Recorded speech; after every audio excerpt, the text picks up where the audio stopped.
তো hello guys, তোমরা সবাই কেমন আছো? আশা করছি তোমরা সবাই খুব ভালো আছো আর আমিও খুব ভালো আছি। আর আজকে নিয়ে চলে এলাম একটা নতুন ব্লগ। আর আজকে দিনটা ছিল সরস্বতী পুজো, তাই আমি সকাল সকাল ঘুম থেকে উঠে স্নান টান করে রেডি হতে শুরু করে দিয়েছি। আর হ্যাঁ, আমি জানি ব্লগটা আমার আপলোড করতে অনেকটাই লেট হয়ে গেছে, তার জন্য সরি। তো আমি করছিলাম একটু হালকাই মেকআপ। আমি সবসময় হালকাই মেকআপ করি, খুব ভারী মেকআপ আমার দ্বারা হয় না, আমার ভালোও লাগে না। তো দেখো আমি এখানে ফাইনালি রেডি হয়ে গেছি, আর অবশ্যই বলো আমাকে কেমন লাগছে। তো আজকে আমি যাব কলেজে এবং সেই জন্যই তাড়াতাড়ি সকাল সকাল রেডি হয়ে গেছি। এবং দেখো আমরা বেরিয়েও পড়েছি এবং অটোতে উঠে গেছি। এখানে ছিলাম আমি আর আমার একটা বান্ধবী আর আমাদের কলেজের একজন সিনিয়র দিদি। তো চলো যাওয়া যাক।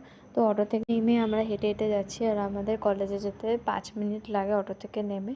তো দেখো ফাইনালি আমরা কলেজে চলেও এসেছি, আর আমার অনেকটাই লেট হয়ে গেছে কলেজে আসতে। তো দেখো এখানে চন্দ্রানী আর স্নেহা এরা সব তো চলেই এসছে। এরা তো আমাকে ফোন করে রীতিমতো বলছে, দেখ তোর আগে আমরা আজকে কলেজে চলে এসেছি। তো ওখানে আমার মেহেন্দি দেখছিল, যেটা আমি কালকে রাত্রেবেলা করেছিলাম। আর এটা হচ্ছে আমাদের কলেজের ঠাকুর। আর চন্দ্রানী এখানে এটাই বলছিল যে আগের দিন আমি ওদের ব্যাগ বয়েছি আর আজকে ও আমার ব্যাগ বইছে। তো সেটাও ও বলছিল যে ব্লগে কিন্তু এটাও অবশ্যই অ্যাড করা উচিত। তো এখানে ছিল আমাদের কলেজের কিছু ডেকোরেশন, যেটা তোমাদের সাথে শেয়ার করলাম। তারপরে আমরা বসে পড়েছি এখন অঞ্জলি দেবো বলে। তো ফাইনালি এখন অঞ্জলি শুরুও হয়ে গেছে, দেখো তোমরা।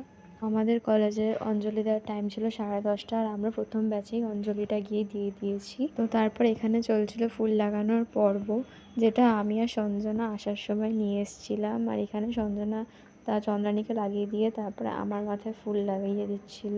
তো আমি মাথায় ফুল টুল লাগিয়ে একটু ঢং করছিলাম, দেখছিলাম ক্যামেরায় যে নিজেকে কেমন লাগছে। আর এখানে সঞ্জনা চন্দ্রানীর কটা ফটো তুলে দিচ্ছিল। তারপরে দেখো এখানে ছিল ঐন্দ্রিলা, ও না ব্লগ করে ইউটিউবে।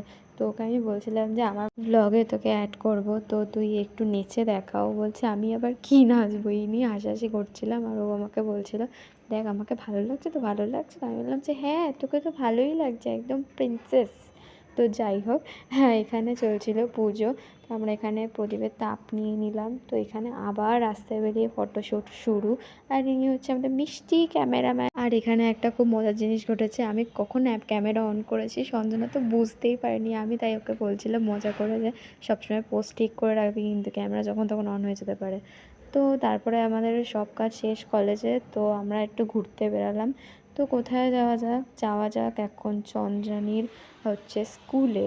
তো তার আগে আমার কি অবস্থা দেখো, আমার হেঁটে হেঁটে তো পায়ে ফোস্কা পড়ে গেছে। হেঁটেছি কোথায়, সামান্যই হেঁটেছি, কারণ আমার ফোস্কা প্রত্যেকবারই পায়ে পড়বে আর আমাকে ব্যান্ডেডটা লাগাতেই হবে। আবার এখানে দেখাচ্ছিল আমরা গল্প করছিলাম রাস্তায় আস্তে আস্তে। তো তারপরে ফাইনালি চন্দ্রানী স্কুলে আমরা পৌঁছে গেলাম এবং সেখানকার ডেকোরেশনও খুব সুন্দর ছিল। এবং চন্দ্রানী স্কুলটা ছিল মানে একটা পুরনো পুরনো বিল্ডিংয়ের ফিলিং আসছিল। তো যাই হোক এখানে ডেকোরেশনটা খুবই সুন্দর ছিল। তো ওদের ম্যামদের সাথে আমাদের আলাপ করিয়ে দিচ্ছিল। তো এখানে চন্দ্রানী আবার ম্যামদের ফটোও তুলে দিচ্ছিল।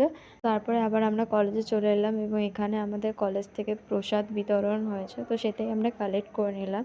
তো আর এটা ছিল আমার স্কুলের পুজো, যেটা তোমাদের সাথে শেয়ার করলাম। আর এরপরে ছিল আমার সেদিনকার কিছু ফটো।